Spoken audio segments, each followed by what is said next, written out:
beauty products. Hi everyone, my name is Komal Basith and today we are talking about 5 beauty products that you should never buy again in your life. Mainly because they are mainly marketing speak from brands. Sometimes they just do not work and sometimes they even make the problem worse. So if you've ever wondered whether there are some products that are really just not worth the money, then keep watching. And as always, if you like what you see, please do not forget to hit the subscribe button below.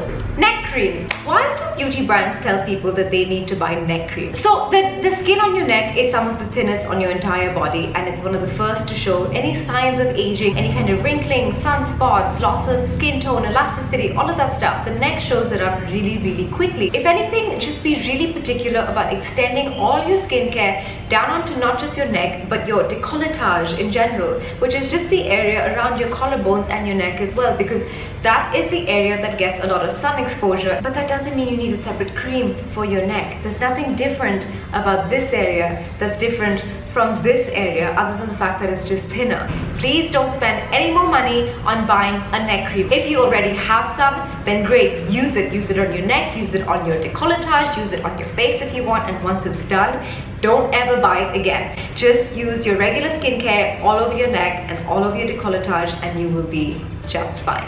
Face scrubs, you know the ones I'm talking about, the ones that have little bits of apricot or walnut shell in them, or sometimes even plastic microbeads, which have now been banned in the US because they just fill up the oceans with even more plastic, which is the last thing that we need. Now, physically going at your skin with harsh abrasive particles like the ones that are often found in most face scrubs isn't really the best way to go about doing away with the top layer of your skin. So what should you be using instead? Exfoliants. Exfoliants are really the key to getting your skin to its ideal state, which is skin that's well hydrated, that has a really intact moisture barrier, that looks really healthy, it glows, it's clear. If you want all of those things, exfoliants really are the way to go. So what am I talking about when I talk about exfoliants? I mean mainly AHAs, which are alpha hydroxy acids, and BHAs, which are beta hydroxy acids. I know that sounds a little scary, but really using mild forms of acids on your skin is so much gentler than going at it with really abrasive particles. The other difference between a chemical exfoliant and a physical exfoliant like a scrub is that a physical exfoliant can only just reach the surface of your skin. It can't really go into your pores and it can't really do much for you.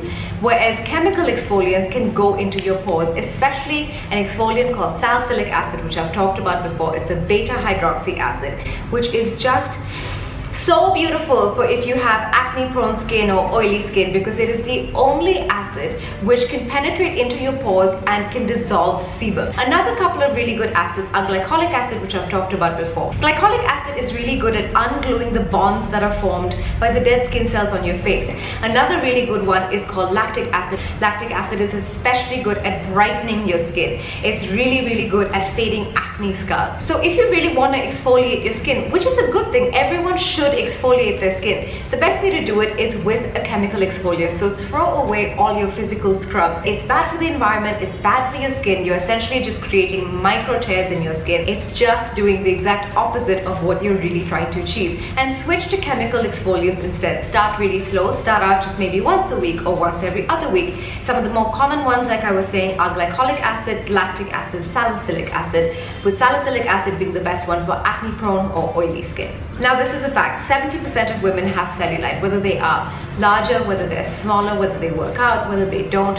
Sometimes some people are just genetically predisposed to having cellulite. Cellulite is basically a result of your body depositing fat in a particular way right under your skin. Now because it's all happening under the skin surface, there's nothing that a cream or anything can apply topically can really do to reduce your cellulite, because it's just not going to reach into beneath your skin to actually do anything. The only creams that really do kind of work for cellulite are ones that feature caffeine in them, because caffeine is really good at dispersing any kind of water retention under the skin, and water retention makes cellulite look a lot more prominent than it really is. So if you're looking for something to really just reduce the appearance of your cellulite, then a cream with caffeine is something that you could look into, but just know that it's going to be extremely temporary, and right after the effects are worn off, the cellulite is just going to come right back. What really helps with cellulite is really increasing your muscle mass. So that's working out, and that's something that has nothing to do with anything that the beauty industry can give you. There isn't a roller or a cellulite cream or anything that you can buy other than a gym membership, and that too maybe because there are women who work out like crazy and who are really fit and still have cellulite because they're just genetically disposed to it. I mean, predisposed to it. And so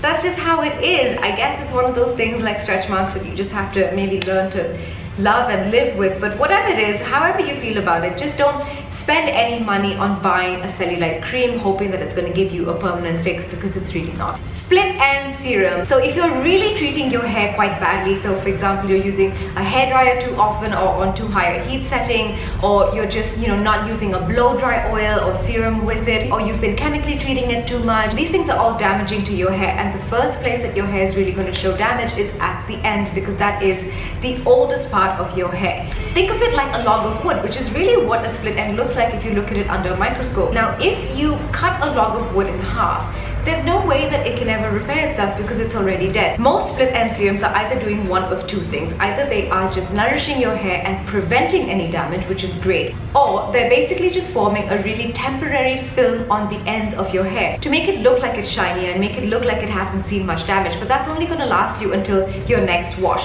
So really the best way to get rid of split ends is to cut your hair. Once your hair is split, there's nothing that you can do for it. Just know what you're buying when you're buying a split end serum.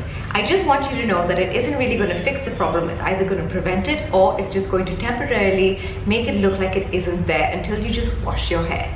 Now, I really wish that this product worked, because I would personally be so happy after having had a baby, but stretch mark creams, unfortunately there is nothing that stretch mark creams can do for you, because they are something that you apply topically, which means you apply to the surface of your skin. But stretch marks are formed by damage inside your skin, so there's no way that it can actually reach into the broken collagen and elastin fibers that have resulted in the appearance of stretch marks. Now basically what a stretch mark is when your skin has been stretched extremely for a long period of time. Say for example with weight gain or with pregnancy, the elastin fibers in your skin, think of it as a mattress, and elastin fibers are like the coils in the mattress, and so they're really springy, which enables your skin to kind of expand and contract a little bit with a little bit of weight gain or water retention or whatever it is. But when your skin is stretching in a really extreme and sudden way, sometimes the elastin fibers break. So what that means is that your skin then starts looking a little uneven, just like it would if you had a mattress where the springs had broken. The fact of the matter is that there's nothing you can do once your stretch marks have arrived other than just